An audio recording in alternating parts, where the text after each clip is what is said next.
In the paint, stops on a dime, gets that one to fall. Hitting the first three for either side in this match and answers right back. Ivor Napa, 4-3. That straightaway three is good. Of course, these two teams know each other well. So now the Truth turns the ball over again. On the run and the move up. Bolina, it's good. Casendaja, they've been doing this Watch for out. years. Oh, Lino Mari with a stop. From the streets to the spotlight, from hometown courts to the national stage, this is Court Report. Hi everyone, I'm Stan C, delivering you the ins and outs as we march towards the 2026 Smart NBTC National Finals presented by SM Supermalls. From the lush islands of Cebu to the sugary mountains of Negros, the Visayas has been a hotbed of electric young talents who have dazzled us with their unique flair and flamboyance. The NBTC is lucky to have unearthed some of those names and has been the entry point for some of the most electric players that the country has ever seen. It's a who's who of talents, from Cebuanos like Carl Tamayo, Jared Bahay, Steve Nash Enriquez, and Reynard Humamoy, to Negrenses led by Harold Alarcon and Matty Erolon, to Iloilo's Jerry Abadiano and Bohos Nick Cabañero. These islands at the heart of the Philippines have been silent producers of talents for Philippine hoops. And as we march on to the 16th season of the NBTC, we are just psyched to discover more talents as they all try to take that Visayan pride to greater heights. Hindi magpapatalo ang Visayas when it comes to stacking up against other teams here around the country, and you can see that in how they carry themselves on and off the court. Now it's time for us to go inside our playbook. We're welcoming two proud Cebuanos who are showing love to the Visayas here on the Court Report. First off, let's welcome one of the members of the National University Bulldogs and the 2023 Ato Badolato Most Outstanding Player, Reynard Humamoy. Hi, Reynard. Hi, thank you. Thanks for joining us. We've also got one of the coaches of the Letran Knights from their coaching staff and also the coach of the USJR Khalifa Club in the NBTC, Coach Melo Banwa. Hi, Coach Melo. Hello po, thank you po.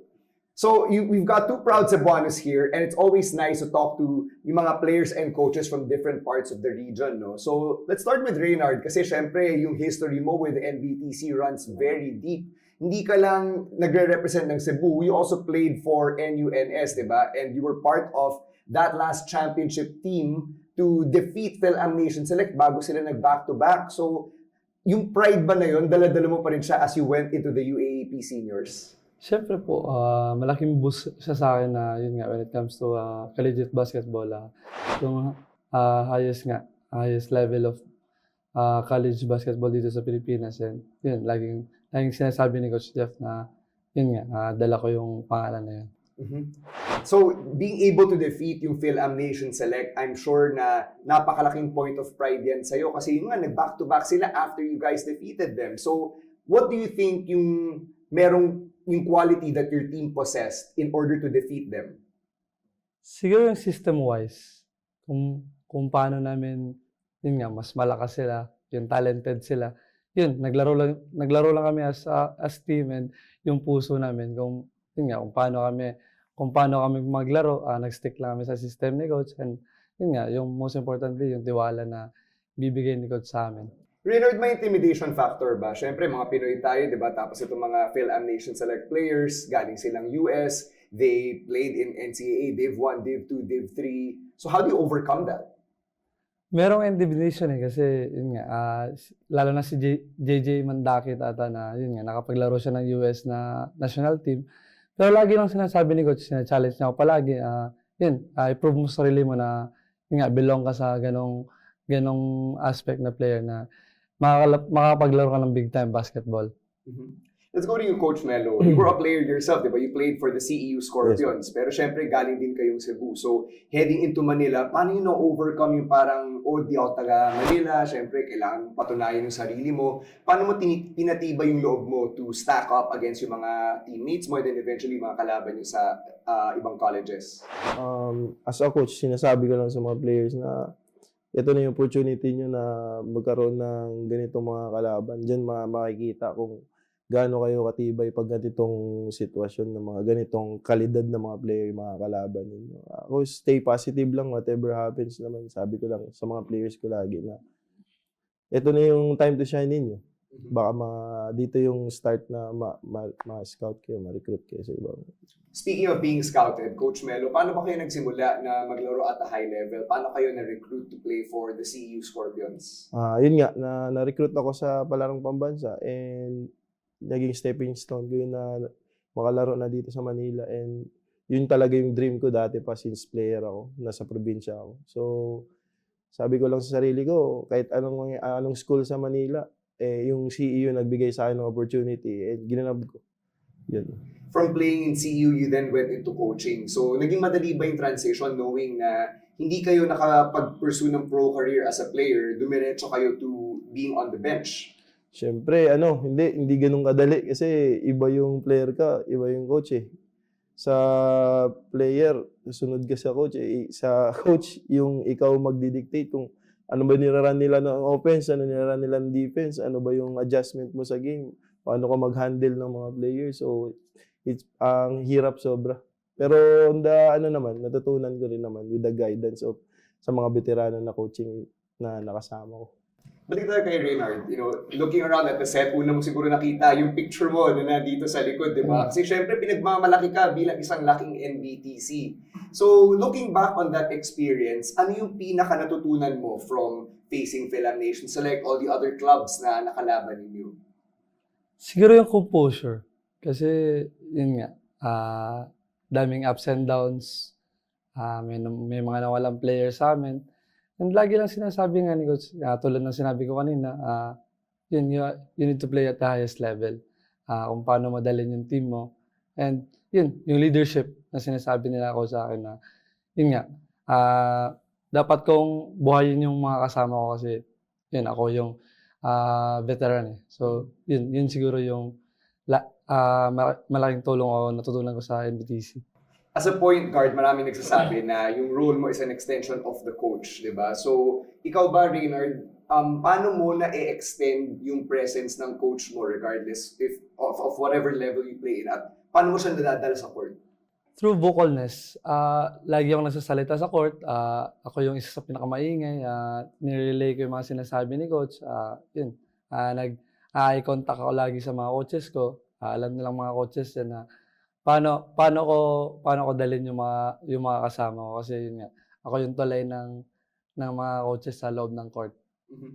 Kayo, Coach Melo, ano yung specialty nyo naman? Kasi right now, di ba, assistant coach kayo sa Letran. And then before that, may experience kayo as a head coach with San Sebastian in the NCAA Juniors. So, what do you specialize in now? Actually, nasa ako ngayon sa defense sa Letran. Ako yung isa na tumutulong sa adjustments when it comes sa defense.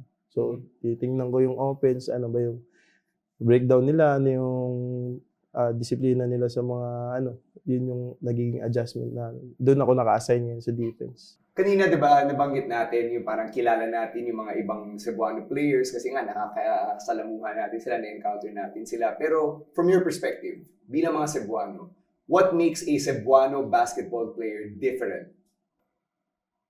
Siguro, yung kapalan ng mukha na... Gusto ko yun, kapal na mukha. Oo, kasi lagi sinasabi talaga ni Coach Jeff na yung batang to, ang kapal na mukha, na yun nga, hindi natakot magkamali kasi doon mo rin matutunan yung mga pagkakamali mo eh. So, yun lang, dinadala ko lagi na kung anong ibibigay ng sitwasyon sa akin, i-grab ko kasi yun nga, opportunity eh. Minsan na mangyayari sa buhay natin. And yun, laging sinasabi ni Coach Jeff na kapal talaga ng mukha mo. So, for you, good thing yun, ini-embrace mo yun, yung kapal ng I-embrace mukha. ko yun. Parang, siguro positive sa akin yun.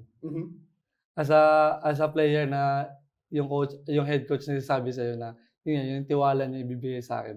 Yun yung ginagrab ko talaga na, ititira ko to kasi nag-ensayo naman ako eh. In-ensayo ka naman yun eh. So, why not? Diba? Hindi ko naman malalaman kung hindi ko susubukan eh.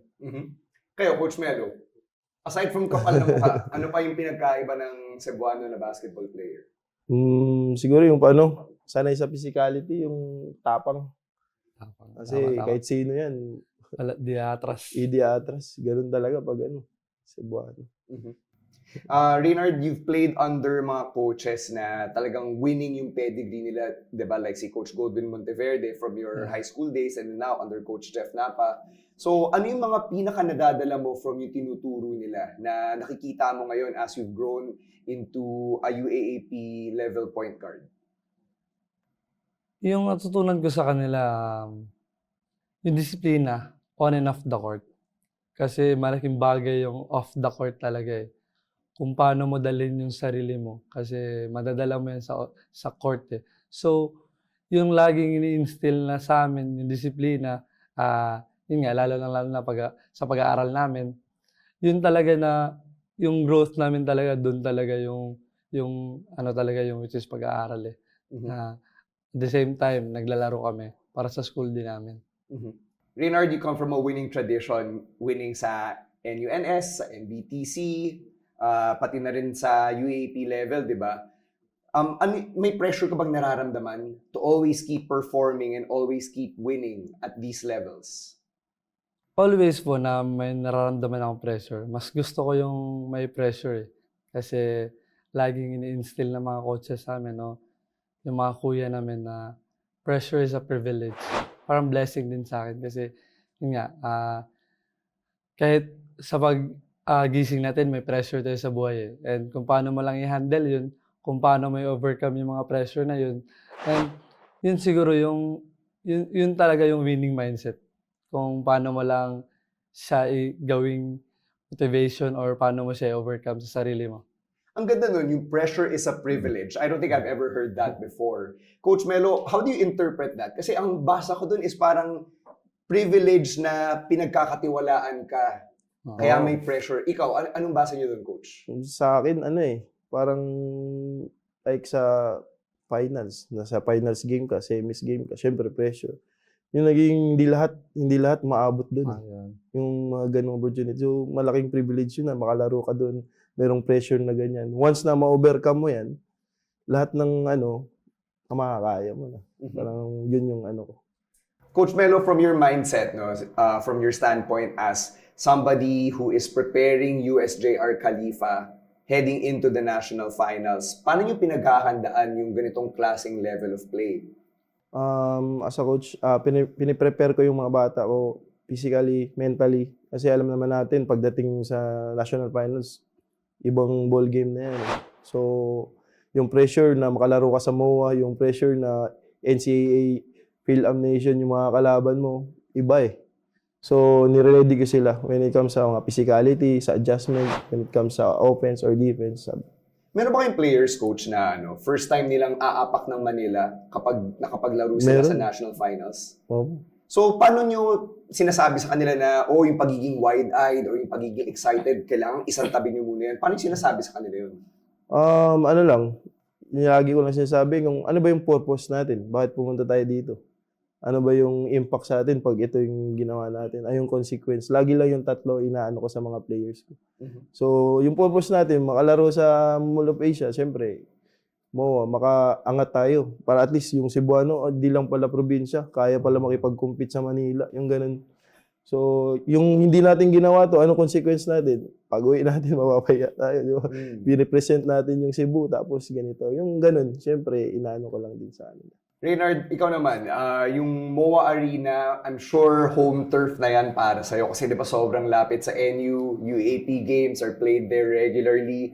Pero nung una kang umapak doon, una mong sinuot yung Bullpups jersey, meron pa rin ba yung wide-eyed na parang, wow, nandito na ako sa Manila? Opo, syempre kasi every kid's dream yun na makalaro ka sa ganong arena. Yung nakikita mo yung mga PBA players na naglalaro doon. Yun nga, sa mga hindi nakakalam na, yun nga, NBTC yung unang nakaapak sa akin. Yun, sobrang excited ko. Sabi ko sa sarili ko, totoo ba to?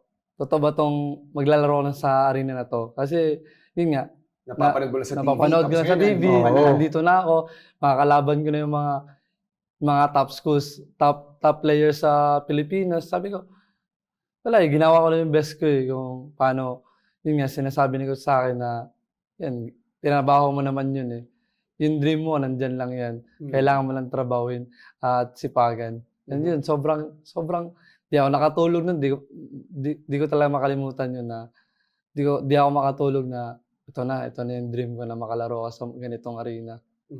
You mentioned kanina na you played for Coach Gold sa NUNS Bullpups. Now you're with the Bulldogs. What made you decide to not follow in the footsteps of sina Carl Tamayo, Harold Alarcon, Terence Fortea to end up playing for UP with Coach Gold pa rin? You know, you went from Bullpup to Bulldog all the way through. Siguro, sobrang loyal ko kasi as a player eh. Kung saan ako nagsimula, kung saan ako nakilala, doon ako. Kasi yun yung ini-instill ng magulang ko na, yun nga, maging loyal ka kasi yung loyal, may kapalit yun. And yun, di naman ako nagsisi na, yun nga, nasa inyo ako ngayon. Sobrang blessed ako. Sobrang daming opportunity na dumating sa buhay ko. And I'm so lucky na nagstay ako. Nagstay ako kay Coach Jeff, sa coaching staff. Kasi sobrang thankful ako kay Sir Manny, Sir Hans. Yun, di talaga ako nagsisi na nandito ako sa NU. Nire-represent ko.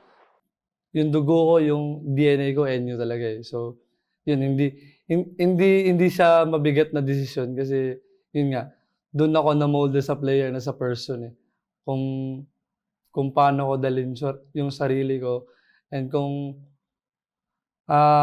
yun nga, sa player, kung paano ko challenge and i-overcome yung mga ganong moment, ganong sitwasyon na yung down ka, nandyan sila palagi. And yun, yung best talaga na pinili ko yung NU is paano nila kami ginaid sa studies talaga namin. Hindi kami pinapabayaan, may mga tutor kami kung kailangan namin. And yun the best kasi hindi naman habang buhay may basketball eh. So, kailangan talaga yung pag-aaral. Coach Melo, kayo naman, yung USJR Khalifa, pagpasok ng NBTC, it's not just students from the University of San Jose Recoletos, diba? So you also include players from within the Cebu City. So paano kayo nagse-select ng players para maging bahagi ng team sa pagsabak nyo sa NBTC? Yung nag-select ako ng players sa Cebu, nung pag-champion namin sa qualifiers, simple lang, tiningnan ko lang yung kulang ako ng second stringer sa guard, kulang ako ng shooter, kulang ako ng big. So, yun lang yung kinuha ko. Kasi, three players lang from other school bago mag-regional.